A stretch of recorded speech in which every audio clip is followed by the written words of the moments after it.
Welcome back to the Fantasy Hockey Podcast for what you might have guessed now for a little bit is the last time.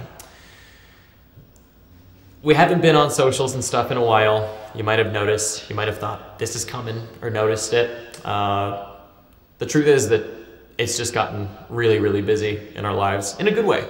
It's not a bad thing that we're as busy as we are, but unfortunately we just don't really have time to do the podcast this year in a way that would kind of uphold the quality that we really wanted.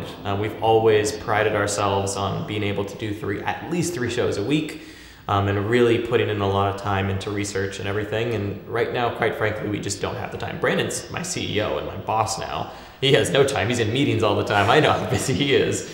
So I mean, you want to talk a little bit about why it is that, yeah, you know? I mean, there's a lot of things that have happened since the start of the Fantasy Hockey Podcast. You know, if you've been with us since the beginning, wow, I'm surprised. 4 years. Also, yeah, we started this thing basically in the middle of the season in 2017 in a closet at basically the sort of an ancestor of what Underdog is now, where we now work. And it was the reason we did it was because we thought there was a lack of consistent coverage of fantasy hockey. Obviously, Keeping Karlsson existed by then. There was a few other shows as well, but nobody went more than once a week, and they were more broad. And we thought that the market needed something that was more consistent and more up to the minute.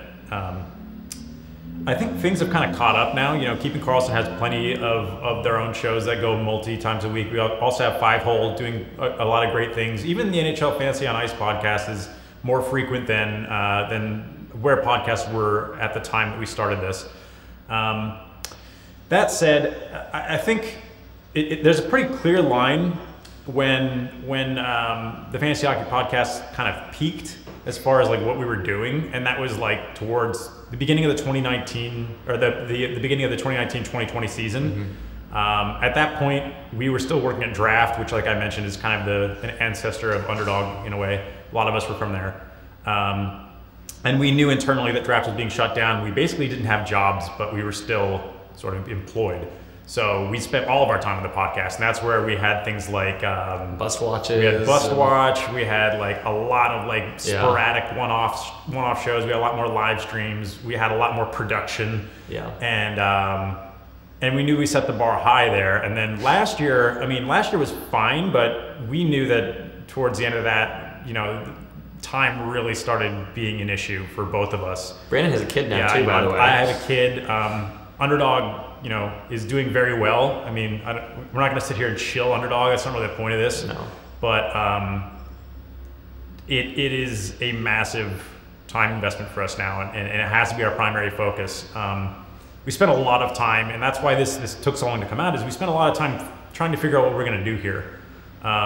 You know, the community we built and all of you, you know, we love you so much. And we spent a long time deciding what we were going to do with this show, because we don't want it to go away, but we can't bring the quality that we wanted to bring. And even if we decided to start a little lighter and like maybe pull back the amount of shows we do in a given week, the quality we just knew wasn't going to be there. We may have been able to, you know, stretch ourselves thin and come out pretty strong, but over the course of the season, it would have deteriorated. There was just kind of no avoiding it.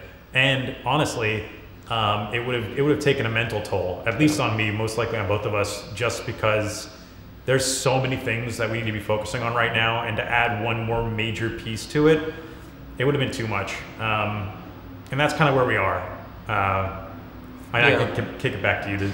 Yeah, and I think, like, to Brandon's point, you know, we thought we didn't do this lightly. We thought many a time, how do we do this where we can keep going? Maybe we do one episode a week or something like that. And that kind of goes against the ethos of why we started this podcast in the first place. And it felt like a big step back. And it felt like going against kind of why we did this and what we believe in for what we were trying to achieve. And in many ways, honestly, we're really proud of everything that we did. The community we built is insane. You are all amazing. We can't believe everyone that, you know, stuck through us during COVID. We raised money for the Minnesota Freedom Fund when Black Lives Matter was going on. We've raised funds for a lot of things. We sold some scarves. We hosted leagues. We did things from a closet. We recorded in the snow. We've done a lot of crazy things. Gone to a game and recorded at Barclays Center, which is now not real anymore. Wow, we've gone the way of Barclays Center. Yep. But it's been such an amazing 4 years and something that truly we'll never forget. And we're not doing this lightly. It's just from a mental health perspective, we really can't juggle right now, the podcast and everything that's going on at work, which is going really well. And yeah, I think at the end of the day, it's really just a big thank you to everyone that tuned into us and gave us this opportunity, because there's a lot of things that go on behind the scenes that people don't see in terms of how much work this takes, and how much we enjoyed it as well, and how much time Brandon and I spent talking to each other about things, about hockey and everything, and it brought us closer together, and we're friends forever at this point. For better or worse. For better or for worse. Brandon feels like a brother to me. And that's in large part also thanks to you guys. And it's just been an amazing journey, and something that when I look back at, us not having jobs for that stretch that, we peaked, or whatever you want to say there, during COVID and everything, in many ways, you all kept us sane and gave us something amazing to do and kept us focused. And I firmly believe in some ways that if the podcast hadn't existed, I don't think it would have brought us together to create Underdog. And so I think that, the podcast, we owe a lot to everyone on the podcast, and a huge, massive thank you to everyone, because this was never about money. This was always a passion project of just a sport we loved, and, sharing it with other people who loved it as much as us. And I think the last thing to say here too is, we did have the YouTube membership running for a while, and we didn't know what we were going to do with it. So if you were a YouTube member for the past 5-6 months, you can reach out to us, DM or email fantasyhockeypodcast@gmail.com, and we'll refund you for those few months that you were a member and obviously got no content. We'd paused the Patreon, so that wasn't affected. And occasionally maybe we'll jump in and do some live streams sometimes when we're feeling it. The YouTube will still be alive. We'll jump in and do some live streams sometimes, but the concept, I think, of paying or playing against us and that type of thing won't exist anymore. But yeah, it's not a happy day for this. I didn't think it would come so soon, I guess, after 4 years, even though it's been so long and so much has happened. But yeah, that's where we're at. Yeah. The Discord, if you're in the Discord, I know there's 2,200 plus people there. I don't know how active we'll be, if I'm honest. I still want to be involved in the community to an extent.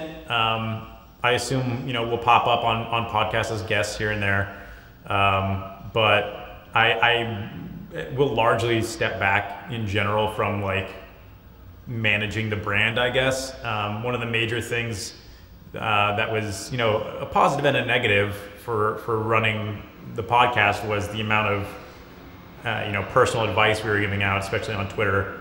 And there's to be honest, I'm not going to have enough. I will not be a good source. Neither of us will be a good source, especially compared to some of the other great options out there, already I mentioned with 5-Hole and with Keeping Karlsson, who are doing amazing jobs in their own right, and kind of, I think, picked up the same ideas that we had as far as making sure that we're more up to date in the community as far as fantasy hockey goes in general. Of if there's an injury, there's a podcast that'll come out about it sooner than on the weekend or whatever.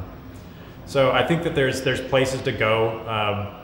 I know Keeping Karlsson's Discord, I think, is behind Patreon, which is definitely worth it. 5-Hole also has a public Discord, which has been pretty active even through the off season, and I would definitely deeply suggest hanging out with both of those groups of people. They're great. We've known them for years, and I couldn't say anything but positive things about everybody involved in both those projects. I think the Discord, just by its own weight, kind of has its own presence at this point, and I assume it'll kind of just keep up when the season starts back up. I think we promote maybe some members to mods and let it become a community Discord that's kind of run by everyone that was originally in it. I think it'll have its own momentum, and we'll see where it goes. But I think ultimately, this was always so community and fan driven. We listened so much to what people had to say, and it ran our shows. Yeah. Yeah, I mean, that's pretty much it. So, thank you again, and I guess this is the last time. Thank you for watching and listening. Yep. We'll catch you sometime in the future. Yep. Thanks for listening.